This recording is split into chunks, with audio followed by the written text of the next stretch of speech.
अब हम अपने इस चैप्टर के लास्ट नोमेनक्लेचर की तरफ आते हैं, जो कि है अल्काइंस के बारे में। अल्काइन के बारे में हमें मालूम है कि ऐसे हाइड्रोकार्बन होते हैं जिनके अंदर कम से कम एक ट्रिपल बॉन्ड हो। हमने क्या करना है, इनका नोमेनक्लेचर भी बहुत आसान है। हमारे सामने दो एग्जांपल्स दिखाई गई हैं।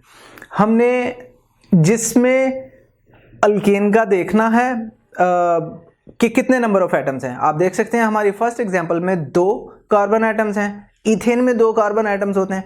इथेन का ANE हटा के मैं YNE लगा दूंगा तो ये बन जाएगा इथाइन। इसी तरह दूसरी एग्जांपल में हम देख सकते हैं हमारे पास 3 कार्बन एटम्स हैं। 3 कार्बन एटम्स हमारे पास प्रोपेन में होते हैं। तो हम क्या करेंगे, प्रोपेन का ANE हटाएंगे और वहां YNE लिख देंगे तो इसका नाम बन जाएगा प्रोपाइन।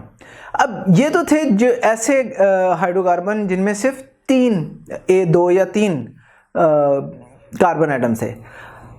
अब हम एक ऐसी एग्जांपल देखते हैं जिसमें हमारे पास 4 कार्बन एटम्स है। आप देख सकते हैं कि जो ट्रिपल बॉन्ड है वो पहले 2 कार्बन एटम्स के दरमियान में है। तो हम क्या करेंगे, इस तरह नंबरिंग करेंगे जैसे हम पीछे करते आए। क्योंकि इसमें फंक्शनल ग्रुप ट्रिपल बॉन्ड है तो हम इसे नंबरिंग ऐसे करेंगे कि triple bond gets the lowest number. तो हम 1 2 3 4 लिख देंगे। अब बिकॉज ये ब्यूटेन से बना है, ब्यूटेन में 4 कार्बन एटम होते हैं तो ये ब्यूटाइन होगा। और 1 जो है ये बता रहा है कि फर्स्ट कार्बन जो है इसके ऊपर ट्रिपल बॉन्ड है। इसी तरह हम एक एग्जांपल लेते हैं जिसके अंदर हमारे पास 6 कार्बन एटम्स हैं। इसमें हमारे पास एक सब्स्टिट्यूएंट है जो कि है इथाइल मिथाइल और एक ट्रिपल बॉन्ड है। नंबरिंग अगेन हम सब्स्टिट्यूएंट के अकॉर्डिंग नहीं करेंगे बल्कि ट्रिपल बॉन्ड के अकॉर्डिंग करेंगे। तो नंबरिंग हमारी ऐसे बनेगी 1 2 3 4 5 6।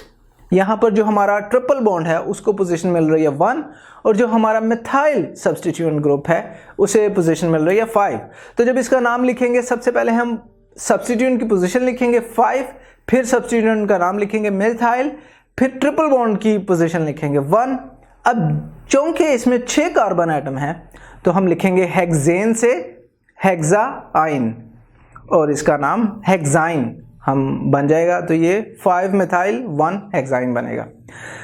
नेक्स्ट पॉसिबिलिटी क्या है कि हमारे एक हाइड्रोकार्बन में 2 ट्रिपल बॉन्ड हो तो उसमें हम डाइइन या 2 के लिए डाइइन 3 के लिए ट्राइन यूज करेंगे। तो हमारे पास जो एग्जांपल है इसमें आप देख सकते हैं 6 कार्बन एटम्स हैं 1 2 3 4 5 6। अब आप इसको चाहे लेफ्ट साइड से नंबरिंग कर दें चाहे राइट साइड से कर दें, कोई फर्क नहीं पड़ेगा। आप एज एन एक्सरसाइज ये करके देखिए।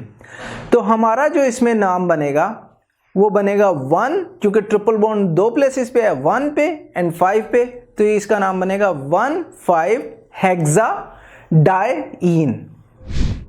नेक्स्ट पॉसिबिलिटी क्या है, ये नेक्स्ट रूल हमारा ये कहता है कि अगर हमारे हाइड्रोकार्बन में डबल बॉन्ड भी है और ट्रिपल बॉन्ड भी है तो फिर क्या करेंगे।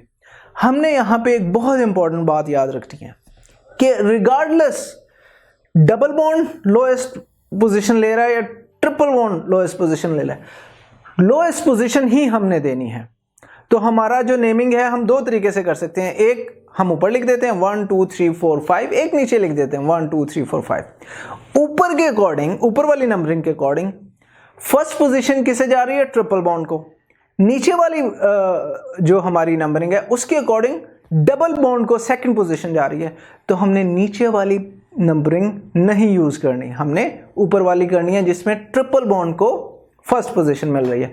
दूसरी पॉसिबिलिटी हम एक और देखते हैं जहां हमारे पास triple bond and double bond दोनों हैं, लेकिन ट्रिपल बॉन्ड जो है उसको पोजीशन 3 मिल रही है और जो डबल बॉन्ड है उसको फर्स्ट पोजीशन मिल रही है। तो यहां पर आपने एग्जैक्टली चाहे डबल हो चाहे ट्रिपल हो नंबरिंग ऐसे करनी है कि लोवेस्ट इन दोनों में से किसी एक कोई मिले। तो हम 1 2 3 4 5 इस तरह करेंगे। तो नाम क्या बनेंगे फिर इसके, जो ऊपर वाला है उसको हम 3 पेंटीन, क्योंकि जो हमारा डबल बॉन्ड है वो 3 पे है तो 3 पेंटीन एंड 1 आइन देंगे क्योंकि ट्रिपल बॉन्ड 1 पे है। जो नीचे वाला दूसरी एग्जांपल है उसमें हमारे पास पेंटीन यानी डबल बॉन्ड फर्स्ट कार्बन पे है तो ये बनेगा 1 पेंटीन और जो ट्रिपल बॉन्ड है वो 3rd पे है तो 3 आइन इसका नाम हम देंगे। अब नेक्स्ट पॉसिबिलिटी क्या आती है, नेक्स्ट पॉसिबिलिटी ये आती है कि चाहे हम किसी भी साइड से करें दोनों एग्जैक्टली सेम पोजीशन पे आ रहे हैं। जैसा कि आप इस केस में देख सकते हैं डबल एंड ट्रिपल बॉन्ड दोनों फर्स्ट पोजीशन पे हैं। हम ऊपर वाली नंबरिंग देखेंगे वहां पे हम डबल बॉन्ड को लोएस्ट नंबर देते हैं 1 2 3 4 5, नीचे वाले में हम ट्रिपल बॉन्ड को देते हैं 1 2 3 4 5। अब ये तो गड़बड़ हो गई क्योंकि हमने कहा था चाहे डबल हो या ट्रिपल हो लोएस्ट मिलना चाहिए, तो यहां तो दोनों केसेस में लोएस्ट मिल रहा है। ऐसे केसेस में हमने डबल बॉन्ड को प्रेफरेंस देनी है। इवन दो हम अल्काइंस का नॉमेनक्लेचर पढ़ रहे हैं बट रूल सेज कि हमने डबल बॉन्ड को प्रेफरेंस देनी है अगर दोनों एग्जैक्ट सेम पोजीशन पे आ रहे हैं। तो हमारी जो करेक्ट नंबरिंग होगी वो ऊपर वाली होगी, यानी जहां पर हमारे पास डबल बॉन्ड को लोवेस्ट पोजीशन मिल रही है। तो इसका नाम क्या बनेगा फिर? इसका नाम बनेगा, सबसे पहले हम सब्स्टिट्यूएंट की पोजीशन, सब्स्टिट्यूएंट है मीथाइल तो 3 मिथाइल, हमेशा पहले एल्कीन आएगा तो 1 पेंटीन क्योंकि 1 पे है डबल बॉन्ड, एंड देन 4 आइन क्योंकि जो ट्रिपल बॉन्ड है वो हमारा 4th कार्बन के ऊपर है। And that's it. इसके साथ ही हमारा ये टॉपिक अपने कंक्लूजन को पहुंचता है। अगर आप ये लेक्चर कंप्लीट देखना चाहते हैं और बेशुमार MCQs और उनके एक्सप्लेनेशन चाहते हैं तो कृपया अभी गूगल प्ले स्टोर पे जाइए और डाउनलोड कीजिए ऐप हिप्पो ई-लर्निंग प्रोग्राम, और इससे खुद भी फ़ायदा उठाइए और साथ साथ अपने फ्रेंड्स एंड क्लास फेलोज को भी रेकमेंड कीजिए। And don't forget to like this video and subscribe to our channel. धन्यवाद।